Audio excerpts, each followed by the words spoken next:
Kick things off in the Premier League, of course. A busy couple of days of action with great significance regarding the top of the table where Liverpool sit after coming from behind against Brighton. Manchester City, of course, suffering their first defeat of the season. Surprise package, Nottingham Forest move up to third after their win against West Ham. Chelsea in that draw against United means they're fourth. Meanwhile, Arsenal sit fifth in the table as it stands 7 points adrift of Liverpool at the top of the league. For more on this, let's welcome in, shall we? Mario Malkiel's with us, as is Nedum. Nedum, you chose at the start of the season Arsenal to go and win the title. Are you starting to doubt yourself? No, you can never doubt yourself. You know, they're just playing the long game. People are being tricked into thinking that Arsenal aren't really part of it, but there'll be a bang. But what a silly trick to play. To regret that, to be honest. I think the points gap to Liverpool. The points gap to Liverpool is so big now, and especially given the fact that Arsenal only play them once more from this point. It's not like that's in their own hands. I think the fact that they'll be looking at Liverpool every single week hoping that they drop points. But then at the same breath, you know, Arsenal aren't in the best of form right now either. So for me, it doesn't seem like they're in any sort of position to catch them as it stands. And I was hoping that all those predictions were put in the bin, but clearly you like to bring them out whenever somebody's seriously wrong. Thank you. Nedum, do Arsenal know who they are at the moment? That's a great question. I think they do know who they are, but I think also some of the opposition know exactly who they are as well. And I think at times some of the free-flowing football that we've seen in the past couple of seasons, you know, it's gotten them significant sort of outcomes, 3 points and so on. But we're not really seeing that this season. I think the miss of Odegaard is huge. Him as captain, him as one of their most creative players. And even though they have had injuries, you know, it's not as many players as it feels like. At the start of the season, we spent so much time talking about how defensively they're great. But I think for Arsenal to be doing well, we need to be talking about their attack as well. We need to be seeing the best of Saka, seeing the best of Martinelli, seeing Havertz scoring more goals. And instead, they almost feel like maybe they're a 1-0 team, or at the moment, teams can feel they can really go and get after them. So it doesn't feel great. I think Arteta's obviously going through a bit of a tough patch with them now. But I think one thing we've seen over the last couple of seasons is whenever they seem to have a little down spell, they bounce back. I think last season they lost quite badly to Fulham away from home. They went to Dubai in a warm season break, and then they came back and they were flawless. I think he knows the good form is in there. But for them, it seems like they're just drifting a bit too far behind the teams in front right now. Am I getting too deep, Steve? Is it a silly thing to think about Arsenal's identity at the moment? No, I don't think so. This is not the Arsenal we all thought we'd see this season. And I think a huge part of that is because there's no Odegaard. Right.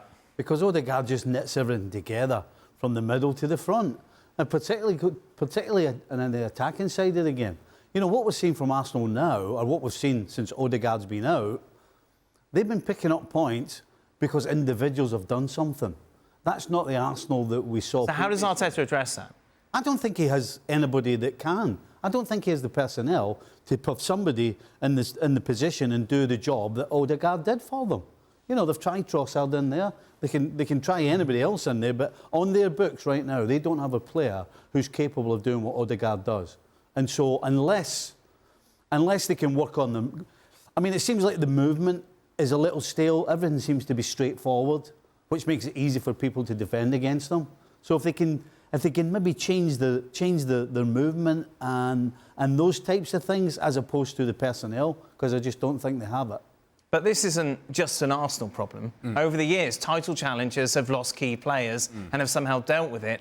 Arsenal just don't seem to be able to have a solution. And while I understand, I agree that there is great influence and impact when Martin Odegaard is on the field, and that's undeniable. I would also say that even when he was on the field, this team was diverting from early on in the season, this team was diverting from the things that made them successful over the last couple of years, and they were becoming this sort of grinding, tough to beat, physical bullies. Arsenal, the world is against us, we're gonna get red cards and this and that and the other.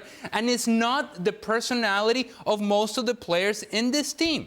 When you think about big, tough guys that are gonna go and bully people, you don't think Martinelli.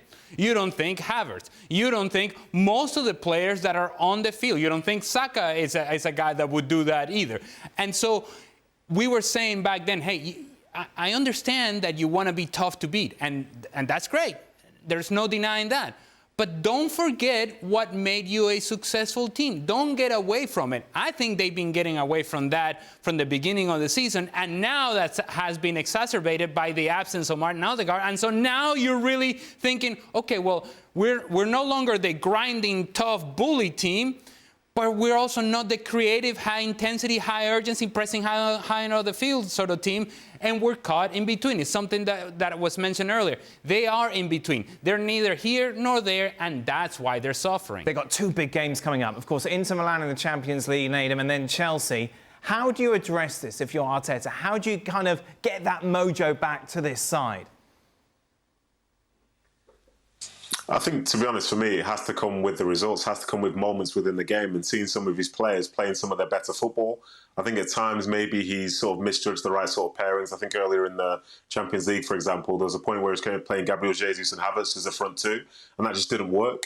But he's trying to settle upon, say, maybe a Trossard and a Havertz now. Maybe that balances out a little bit better. You know, I'm sure he'd want Thomas Partey to not have to play right back and Ben White to come back in. And this can then maybe build that relationship with Saka down one side. But I think in some ways, for Arteta, even though this is probably the most stress I believe he's felt in the last couple of seasons, the fact is he knows his team are good enough. He knows that the performances are potentially in there. And these next two games, a lot of people are sort of writing them off, similar to what it was like against Liverpool last week. And I think, to be honest, I thought they played quite well against Liverpool. I think they'd be disappointed to maybe not have won that game, perhaps. But going to Inter Milan, that's an incredibly tough game. And this is a Chelsea side who are free-flowing in their attack and they score a ton of goals. If Arsenal finish this week with, say, 6 points across the two different competitions, they'll be believing that they're back. And in that next 2 weeks for the international break, maybe some more players come back in as well. But I think for Arteta, this is the right test for him. And I don't think an easy game would have helped. I think a harder one is one where if they win, the morale goes through the roof. And I think the belief starts to come back as well.